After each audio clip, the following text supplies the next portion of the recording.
Salut, bine v-am regăsit! În acest video vom discuta despre cearta dintre Zelensky și Donald Trump. Acum 2 zile, Zelensky, președintele Ucrainei, a fost invitat la Casa Albă, iar Donald Trump credea că Zelensky o să facă un deal, iar războiul dintre Ucraina și Rusia se va termina, iar el va ieși învingător, va ieși un lider puternic. Ei bine, nu a fost așa. Vom discuta în acest video de ce nu s-a întâmplat asta, care au fost cauzele și care sunt mizele din acest joc. Un joc destul de dificil în care soarta lumii este în mâinile celor doi, mâinile lui Donald Trump și mâinile lui Zelensky în acest moment, desigur și Putin, cel care desigur a inițiat acest război dintre Ucraina și Rusia.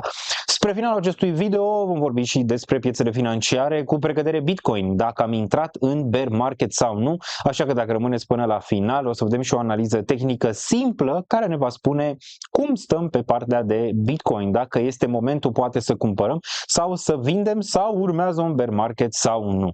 Dacă vă place acest conținut puteți apăsa butonul de like, sperăm să o ducem la zona măcar de 1500 de like-uri, ar fi perfect 2000 pentru a aduce acest video foarte, foarte puternic în algoritm. Dacă sunteți privitori noi aici și vă place, facem pe acest canal, analizăm și situația geopolitică, și piețele, și economia, și geopolitica, tot le îmbinăm într-un mod foarte, foarte simplist ca toată lumea să înțeleagă care sunt mizele, care sunt actorii și de ce trebuie să fim atenți la toate lucrurile astea dacă investim sau dacă trăim pe această planetă Pământ. Bun, apăsați butonul de subscribe deoarece este foarte, foarte important pentru creșterea acestui canal. Hai să dăm drumul și să începem un pic discuția. Am văzut cearta dintre Donald Trump și Zelensky. O să ne uităm un pic la video, să vedem ce s-a întâmplat, dar înainte, cei doi au ajuns în final la ideea că nu se poate face un deal în momentul de față pentru oprirea războiului. Trump a avut destul de multă răbdare cu Zelensky, dar la un moment dat s-a supărat destul de tare pentru că i-a spus ce trebuie să facă SUA sau cumva că Trump a zis că vom intra în al 3-lea război mondial dacă el nu face un deal acum în momentul de față. Ei bine, care este miza pentru Trump aici? Trebuie să înțelegem. Trump a promis înainte să devină președinte că dacă el va deveni președintele SUA, vom vedea oprirea acestui război în 24 de ore. Ei bine, nu s-a întâmplat asta, nu numai că au trecut 24 de ore, a trecut o lună și ceva de când este președinte, iar acest război nu s-a terminat și pare că este mai dificil decât niciodată. Inclusiv Trump a zis că cei doi, și Putin și Zelensky, sunt foarte dificil, se urăsc foarte, foarte puternic și de asta nu se poate face acest deal în momentul de față. Trump a mai zis că a dat foarte mulți bani Ucrainei, iar banii ăia se vor termina, se vor tăia, iar Statele Unite nu va da acei bani. Și a zis lui Zelensky, dacă nu oprește războiul în momentul de față, ei bine, Rusia va acapara toată Ucraina în 2 zile sau în 2 săptămâni. Habar n-am, iar Zelensky a zis da, asta a zis și Putin și până acum nu s-a întâmplat. A mai zis că și europenii au dat bani, dar a zis Trump că nu, că europenii au dat bani cu împrumut, ceea ce nu este adevărat. Până și Macron l-a tras de ureche pe Donald Trump când i-a zis că nu i-a dat cum împrumut banii respectivi. Știm foarte bine că vreo 250 de miliarde de dolari bani rusești sunt blocați în Europa în momentul de față, iar banii ăia Zelensky ar vrea să ia el în momentul de față. Mizele sunt mari și din punct de vedere geostrategic, dar și din punct de vedere al lui Donald Trump. Acum, Donald Trump venise cu deal-ul ăsta, îi zicea ok, hai să oprim războiul, SUA așa bani înapoi prin minarea de resurse finite sau resurse importante pe care le are Ucraina, da? Resurse foarte rare, cum a zis Donald Trump, da? Și a zis că ok, ne dați acele resurse rare și desigur încheiem acest război foarte, foarte ok. Pe de altă parte, a zis Trump asta, dar nu a promis Ucrainei cumva securitate. Adică n-a promis asta. N-a promis că dacă îi va da acele rare earths, cum a zis Donald Trump, acele minerale rare, așa, nu i-a promis că îl va apăra indiferent ce se întâmplă mai departe dacă rușii se răzgândesc la un moment dat. Iar Donald Trump a zis, hai să ne gândim la asta mai târziu ca să nu-l deranjăm pe Putin. Adică ne gândim mai târziu, hai să facem deal-ul și vedem. Și asta nu i-a plăcut lui Zelensky. Acum, trebuie să-l mai înțelegem și pe Zelensky. Zelensky a riscat foarte mult și a pus și viața lui în pericol și viața ucrainenilor în pericol. A avut, de exemplu, posibilitatea să încheie acest război chiar la început, atunci în 2022, când mi s-a oferit acel pact de la Istanbul, în care Ucraina trebuia să devină neutră, poate să renunțe la un teritoriu sau doi, dar ulterior Rusia a zis ok, dacă devine neutră și nu vrea să intre în NATO și în Europeană, o să fim de acord pentru încetarea războiului.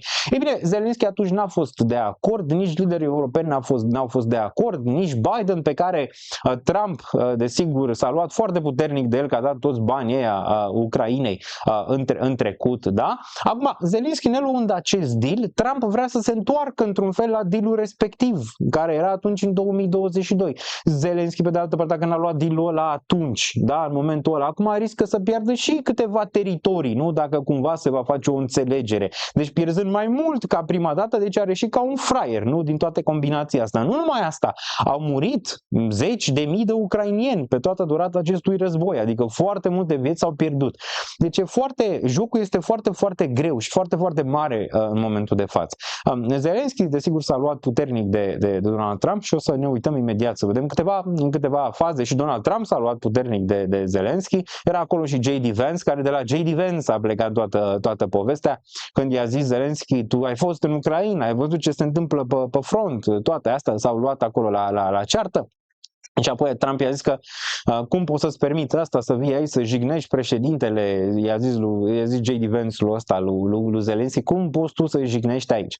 Adevărul e la mijloc, îl înțeleg și pe Trump că nu vrea să iasă ca un fraier, îl înțeleg și pe Zelensky că nu vrea să iasă doar un fraier, îl înțeleg pe Trump la nivel că unde ajung lucrurile în final, dacă niciuna dintre părți nu dă înapoi, unde ajung lucrurile, deoarece știm foarte bine că Ucraina nu mai are arme nucleare. Cred că undeva în 1994 s-a semnat un tratat în care se dădea garanții Ucrainei că dacă renunță la aceste arme nucleare va fi o garanție de securitate. Și a semnat Rusia, a semnat Marea Britanie, a semnat SUA, au semnat toate țările importante asta. Ei bine, ne aflăm în conflictul ăsta pentru că Ucraina a renunțat la acele arme nucleare pe care le avea. Rusia are arme nucleare, nu poți să te pui cu ea. Adică în final înțeleg și pe Trump când zice, bă, dacă nu renunți, ajungem în al treilea război mondial și vei la al treilea război mondial. Doar ce altfel nu poți să soluționezi. Ucraina nu poate să câștige acest război, adică să câștige, să scoată rușii din țară sau să cumva Rusia să piardă acest război, indiferent dacă îmi place mie sau nu, mie mi-ar plăcea, doar ce eu cred că da, Rusia este agresorul principal. Rusia, desigur, care și a avut anumite temei, dar nu un temei real, temeiul fiind că NATO se extinde, ăla fiind temeiul și cumva e prins acolo la mijloc între NATO, China și toate astea și nu mai are suveranitate, ca Maia era. Dar de fapt, desigur, Rusia vrea să se extindă, nu? Foarte, foarte puternic, să ia cât mai multe teritorii și, desigur, resurse. Totul se reduce în mare parte la bani și resurse și putere. Ok, bun. După ce a plecat Zelensky, Trump a zis că de fapt ar vrea să întoarcă, să semneze deal-ul de data asta, ceea ce nu prea a confirmat Zelensky că s-ar întoarce să semneze deal-ul. Ce a făcut Zelensky? S-a dus la Marea Britanie. Iar prim-ministrul Marii Britanii l-a primit cu brațele deschise. Wow! Cum arată Trump acum? Ca un clov, n-așa arată, deoarece nu i-a dat lui Zelensky ce a vrut. S-a dus Zelensky, a zis, știi, dacă nu-mi dai tu, lasă că dau eu acele rare earth minerals sau ce are el acolo. Acele resurse foarte, foarte importante, las că le dau Marii Britanii dacă ea vor să-mi dea bani. Iar Marea Britanie a zis că da, a semnat un contract pe nu știu câți ani, că va da nu știu câte miliarde Ucrainei. Opa. Din nou, Trump pare că joacă un joc destul de dificil în momentul de față și poate să fie prins într-o zonă în care cumva se detașează de toată planeta și e doar el, știi? Adică nu mai are, a pus tarife Mexicului, a pus tarife Canadei, a pus tarife Uniunii Europene, l-a dat afară pe Zelensky, nu se înțelege cu nimeni în momentul de față. Asta dă prilejul foarte important Chinei să intre puternic aici, să facă pacturi cu Uniunea Europeană, să facă pacturi cu Rusia, iar Donald Trump să fie cumva izolat, adică să devină un președinte izolat. Îl credeam mai inteligent de atât. Cum vezi că Donald Trump nu este un lider atât de puternic cum ai crede? Pentru că s-a întâmplat ce s-a întâmplat. Dacă era un lider atât de puternic, nu mai avea acea conversație pe post, pe televiziune, da? Desigur, Zelenski este un actor și Donald Trump, să zicem așa, tot din partea asta de actorie, știm foarte bine, businessman, om de afaceri, dar a fost și la The Apprentice, ok? Deci face parte din partea asta de televiziune, la fel cum e și Zelenski, da? E și un show destul de spumos. Deci astea, mizele sunt mari, am vrut să vă arăt care sunt mizele pentru ambii în momentul de față. Îmi pare că aici cumva Zelenski îl joacă pe Trump, cel puțin momentan. Acum vedem cât de departe poate să împingă Trump toate astea, vedem dacă cumva îi retrage toată finanțarea pentru Ucraina. Dacă Trump este din NATO, atunci vedem de unde scoate banii. Desigur, ăsta Zelenski ar vrea să scoată banii de la Uniunea Europeană și de la Marea Britanie. Pare că îi merge în momentul de față și clar că ea primește ceva, că altfel nu i-ar da bani.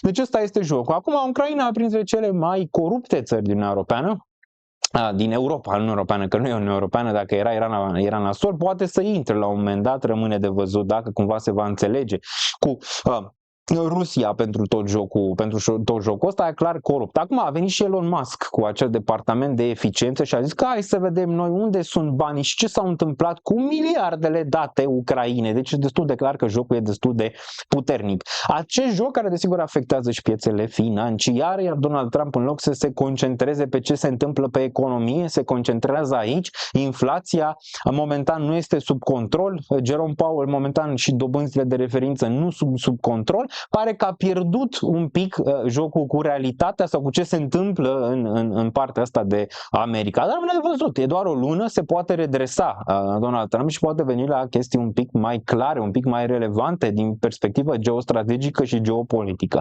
Okay? Cam așa văd eu situația în momentul de față, o situație dificilă, dar pare că Zelenski nu va da înapoi, cel puțin momentan. Nu va da înapoi deoarece are foarte mult de pierdut dacă cumva dă înapoi. Acum, Zelenski nici nu vrea să facă alegeri la el în țară, pentru că e în război. Nu? E în război, ai văzut că s-au luat de aici și reporterii i-au zis că de ce nu vii la costum? Nu că asta ar fi marea problemă. Ce Donald Trump nu vine? Elon Musk nu vine și el fără costum? Ba da, vine fără costum, adică n-a avut costum. Nu cred că asta e mare problemă că la vine fără costum, da? S-au luat de el destul de puternic. Cum ziceam, Zelenski nici măcar nu vrea să facă alegeri la el în țară, deoarece zice că țara lui este în război în momentul de față și nu poate să facă acele alegeri, este stare de urgență la ei în țară, da? Și nu face alegerile alea. E bine, în puluri pare că ar pierde, iar de asta s-a legat și Donald Trump. Hai să facem alegeri, vedem dacă cumva mai ai susținere, nu? Donald Trump în momentul de față încearcă să joace la două capete. A zis de Zelenski că este un tiran, pe urmă când l-au întrebat reporterul a zis că eu n-am zis. Încearcă să zică lucruri bune despre Putin, sperând că cumva va accepta un deal cât de cât mai favorabil. Deci între două vrea să arate că poate să încheie acest război, să intre în cărțile de istorie, dar pare că nu este atât de simplu. Hai să ne uităm un pic la conferință și apoi vorbim și despre Bitcoin și încheiem acest video. Dacă v-a plăcut ce ați auzit până acum, butonul de like este al vostru, iar secțiunea de comentarii va aparține. Ce credeți despre Zelenski și Donald Trump? Care credeți că joacă cine pe cine în momentul de față? Din punctul meu de vedere, Zelenski joacă un joc interesant în momentul ăsta, iar Trump încearcă să-i forțeze mâna, dar nu poate, deoarece Zelenski pare că joacă acele resurse pe care Ucraina le are și în alte părți, cum ar fi Marea Britanie, dar și alte zone, pentru ca în final fie să aibă un deal mai bun, fie să continue acest război într-un fel sau altul. Vedem care e finalitatea, asta e întrebarea. Opinia voastră contează, că sunteți pro-Zelenski, că sunteți pro-Trump. Lăsați comentariile și discutăm, ok, despre asta aici. Nu suntem emoționali să zicem, mamă, ăla. Nu suntem emoționali, încercăm să gândim cu creierul nostru, să vedem care ar fi soluția pentru această problemă pe care o avem, acest război. Bun, hai să vă arăt un pic aici din ce s-a întâmplat. Ia să ne uităm. For 4 years in the United States of America, we had a president who stood up at press conferences and talked tough about Vladimir Putin, and then Putin invaded Ukraine and destroyed a significant chunk of the country. The path to peace and the path to prosperity is maybe engaging in diplomacy. We tried the pathway of Joe Biden of thumping our chest and pretending that the President of the United States' words mattered more than the President of the United States' actions. What makes America a good country is America engaging in diplomacy. That's what President Trump is doing. Can I ask you? Sure. Yeah? Yeah. Okay. So He occupied our parts, big parts of Ukraine, part of East and Crimea. So he occupied it on 2014. So during a lot of years, so I'm not speaking about just Biden, but those time was Obama, then President Obama, then President Trump, then President Biden, now the President Trump, and God bless, now President Trump will stop him. But during 2014, nobody stopped him. He just occupied and took. He killed people. You know what the contact line? 2015. 2014. 2014 and 2014. 2014? Yeah. So I was not here. Yeah, but That's exactly right. Yes, but during 2014 till 2022, yeah, the situation the same. The people are been dying on the contact line. Nobody stopped him.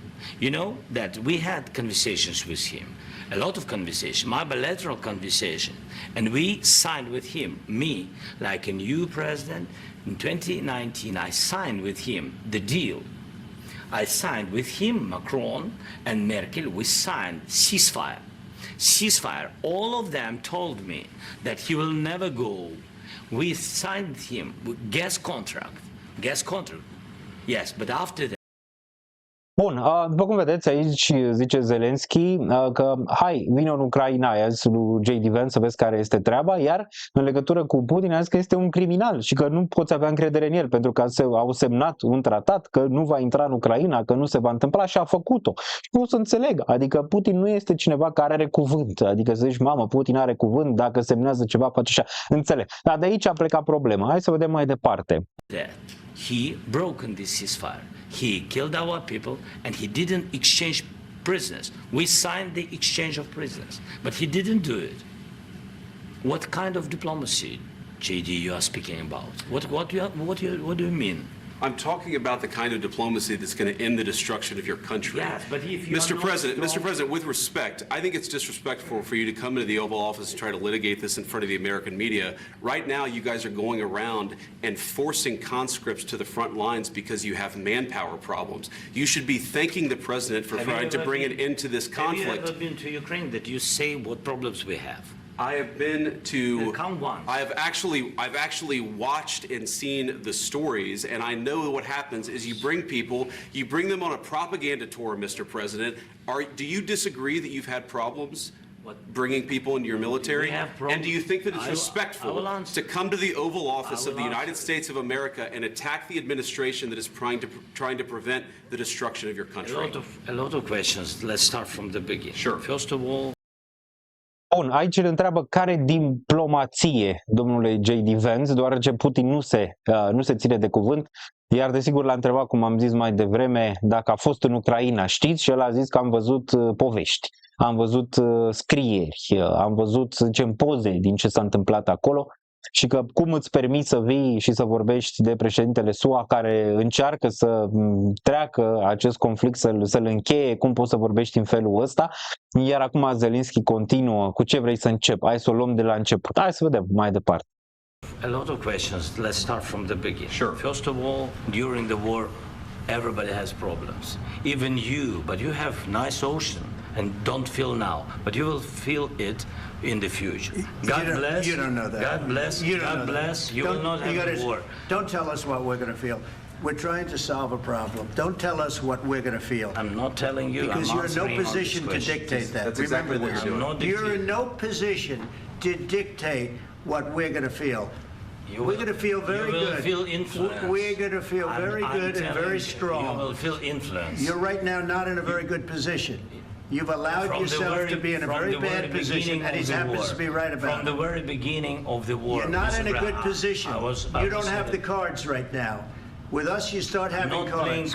Right now, you don't. You're playing cards. You're playing cards. You're gambling with the lives of millions of people. You're gambling with World War III. You're gambling with World War III. And what you're doing is very disrespectful to the country, this country, that's backed you far more than a lot of people said they should have. Have you said thank you once? This entire meeting? Times. No, in this entire meeting, have you said thank you? Today. You went to Pennsylvania and campaigned for the opposition in October. Offer some words of appreciation for the United States of America and the president who's trying to save your country. Ok, aici foarte interesant, i-a zis Zelenski lui Trump că voi aveți un ocean între voi și nu știu dacă vă interesează atât de mult momentan, dar v-ar putea interesa în viitor, adică cumva Rusia ar putea avea ceva pretenții să ocupe, nu știu, teritorii din Statele Unite sau cumva să atace Statele Unite, iar Donald Trump a zis că nu știi tu exact ce se va întâmpla în viitor, nu-mi spune tu mie toate astea de aici, ți-am dat bani, încercăm să salvăm țara, exact cum a zis și J.D. Vance, n-ai cărțile necesare, noi ți-am dat puterea și ți-o putem lua. Cam asta i-a zis Donald Trump, iar J.D. Vance, vicepreședintele Statelor Unite, i-a zis dacă cumva a zis și el vreodată mulțumesc. Odată ai zis mulțumesc, ai fost în Pennsylvania și ai făcut campanie pentru Kamala Harris. Asta i-a zis. Ok, deci asta a fost o parte din cearta dintre Donald Trump și Zelenski. Dacă vreți să o vedeți pe toată, vă pun link-ul mai jos. Nu cred că să ținem acest video foarte, foarte lung, nu cred că este relevant. V-am povestit mare parte din ce s-a întâmplat, apoi reporterii s-au luat de el, Trump a zis că nu-i mai dă bani și în final, dacă nu face deal-ul acum, posibil să nu-l mai facă niciodată. Deci sunt șanse de 50-50. Dacă nu se mai face acum, posibil să nu se mai facă niciodată, ceea ce nu este grozav. Ceea ce spunea Trump la început că rezolvă în 24 de ore. Încearcă cumva ca un businessman în arta negocierii să-l forțeze, știi, prin asta, că dacă nu-l faci acum, pa la revedere, știi, adică dacă nu îți dau o sumă, dacă nu vrei să o iei, pa la revedere, nu mai discutăm, știi, a încercat să-l forțeze, apoi a plecat, Casa Albă a zis că l-a dat afară, știi, apoi au venit câteva reacții de la fostul președinte al Rusiei, că nu știu cum nu i-a dat Trump o palmă, asta a zis președintele Rusiei și cei din sfera rusarcă ăsta lui Zelenski. Nu știu, care e opinia voastră după ce ați văzut toată cearta asta dintre cei doi? Nu mai stăm, mai sunt undeva vreo 6 minute spumoase, dar aveți link în comentarii, vă puteți uita. Spuneți-vă părerea, dacă v-a plăcut, un like aș aprecia. Bun, acum hai să vorbim și despre Bitcoin un pic, ca să nu ținem acest video lung. Este oare bear market-ul aici? Din punctul meu de vedere nu, dar vă zic un indicator, ne uităm imediat, care ar fi ăla pentru a vedea dacă cumva un bear market începe. Așa că, hai să vedem. Bun, noi suntem pe grafic la Bitcoin în momentul de față, iar pentru acest exercițiu, să vedem dacă Bitcoin este într-un bear market sau cumva avem posibilitatea de bear market în perioada viitoare, o să avem nevoie de următoarele instrumente. O să avem nevoie de 9 EMA, media exponențială de 9 săptămâni, doar ce suntem pe timeframe-ul săptămânal aici pe TradingView. Cea de 21 aici cu linia roz, cea de 9 cu linia albă, cea de 55 pe care o vedem cu linia verde foarte, foarte frumoasă aici și cea de 100 EMA pe care o vedem aici cu albastru. Ok, deci în TradingView puteți să găsiți și voi acești indicatori și puteți să-i puneți pe grafic aceste medii exponențiale pe care le vedem aici. Ok, bun. De ce sunt ele importante? Hai să ne uităm încă din 2017 aici la prețul Bitcoin să vedem cum a oscilat. Putem să vedem că aici în 2017 ne-am dus de la undeva zona de 161 de dolari, o zonă foarte, foarte importantă, până în zona asta de aici de 19.700, ok? Ce e important aici de văzut? E bine, e foarte, foarte important de văzut că în primă fază, după ce am pierdut acest trend exponențial, am pierdut nou EMA-ul. Putem să observăm aici o închidere de săptămână sub acest nivel. E bine, această nouă EMA cumva îți dă trendul exponențial pe piață. Atâta timp cât ești peste nouă EMA, linia albă, lucrurile arată foarte, foarte bine. Apoi, dacă închizi sub, următorul nivel este undeva la 21 EMA pe care putem să-l vedem aici. 21 EMA, foarte, foarte important. Am venit, am găsit suport aici, am făcut un mic bounce și apoi am picat mai departe. Asta 21 EMA cumva încă ține trendul ascendent destul de bine, dar nu mai e atât de agresiv, dar totuși este un trend ascendent. Putem să vedem că odată ce am picat sub zona de 21 EMA, am testat un pic zona de 55 aici, da? Linia verde pe care o vedem aici, ăsta îți dă cumva trendul intermediar, la nivel median. Atâta timp cât ții regiunea asta, e bine, dar dacă testezi 55 EMA, șansele de bear market într-un fel cresc aici pentru Bitcoin, ok? Dar nu e neapărat în procentaje faptul că imediat ce ai testat regiunea asta de aici, imediat vine bear market-ul, nu. Zona care e foarte, foarte interesantă este cea de 100 EMA pe care o vedem aici, linia albastră. În procentaj de 90% plus, odată ce testezi linia albastră, adică 100 EMA, bear market-ul este încă, putem să vedem că Bitcoin avem foarte aproape de nivelul ăsta și chiar aproape aici a testat nivelul la 5900 și apoi a spart foarte puternic regiunea asta și am avut capitularea care s-a dus la 200 moving average, la media simplă de 200 de săptămâni aici. Dacă privim mai departe, Trebuie să vedem același lucru și aici, ai urcat peste 9 EMA, bull market foarte, foarte agresiv, te-ai oprit la 9 EMA aici încă o dată, ok, ai spart nivelul de 9 EMA și apoi direct ai dus aici în 55, nivel median, de unde din nou ai avut un bounce puternic, ai testat 100 EMA, linia albastră și apoi din nou restul este istorie, cu testezi mai aproape de regiunea asta, șansele de bear market cresc, apoi ai venit cu această capitulare din nou la 200. Fast forward, mai departe mergem aici în ciclul din 2021, unde la fel ai urcat peste 9 EMA, ciclu foarte ascendent aici, pozitiv, foarte, foarte ascendent, până când din nou ai picat un pic sub 9 EMA linia albă, ai testat 21 EMA, ai ținut un pic aici, 55, din nou intermediar, nivel intermediar median. Frumos aici, ai testat regiunea asta, ai mai făcut încă un all-time high după, deci bear market-ul n-a început aici oficial, ci a început când ai testat 100 EMA-ul din nou, ok? Când ai testat 100 EMA-ul din nou, ai avut un mic bounce aici, dar bounce-ul ăsta a fost de sell, ok? Sell, aici a fost de sell, ca și în cazurile precedente, ai picat din nou sub 100 EMA și iarăși ai testat 200 și confirmarea de bear market a fost undeva la 36.000 aici, ok? Bun. Acum, din nou pare că istoria se repetă, Bitcoin urcă aici 9 EMA, ține, aici din nou la nivel intermediar, putem să observăm, ți-a testat 55 EMA-ul, din nou ți-a făcut all-time high aici, ne-am dus în zona 200.000 și acum din nou are probleme. A început bear market-ul? Din punctul meu de vedere nu, nici măcar n-ai testat 55 EMA-ul la intermediar ca să ai o creștere a probabilității de bear, cum de exemplu ai avut aici o creștere a probabilității, dar probabilitatea foarte mare de 90% plus dacă e istorie este când îți testează 100 EMA, adică zona de 62.000 în momentul de față, 62.600, ea desigur va fi în urcare, probabil spre 70.000 în câteva săptămâni sau o lună și un pic, probabil va fi spre regiunea asta de aici. În momentul când Bitcoin va testa 100 EMA, orice bounce după probabil va fi vândut, ok? Probabil va fi vândut. Dar până atunci are o de 55 EMA aici care poate să-ți dea un suport și din nou încă o reacție foarte, foarte bullish. Deci concluzia e că Bitcoin nu e în bear market în momentul de față, iar trendul în continuare este ascendent atâta timp cât îți ține, să zicem, măcar regiunea de 55 EMA. Din nou, un red flag ar fi săptămâna asta care se încheie în aproximativ 8 ore, se-ți închide sub 21 EMA, atunci da, crezi probabilitățile ca și trendul, să zicem, la nivel ok, un pic s-a terminat și probabil vei testa 55 EMA, dar asta nu înseamnă că nu poți să mai ai un rebound. Rămân în continuare pozitiv aici pentru Bitcoin și cred că zona asta e o zonă de reacumulare pentru un nou leg up, probabil chiar un all-time high aici în perioada viitoare. La 100 EMA ne putem face griji, atunci orice bounce probabil va fi vândut și inclusiv eu probabil voi vinde. Cam atât. Dacă v-a plăcut acest video, apăsați butonul de like, subscribe și desigur noi ne auzim miercuri pe un nou live ca de fiecare dată, aproximativ 3 ore, îl facem să fie frumos, tot întrebări vă aștept și atunci deoarece o să avem foarte, foarte mulți oameni ca de fiecare dată pe live-ul ăla. Spuneți-vă comentariile și opiniile voastre în comentarii, spuneți-mi, credeți că Bitcoin este într-un bear market? La ce vă uitați voi pentru bear market? Credeți că pe acest rebound posibil pe Bitcoin în perioada viitoare?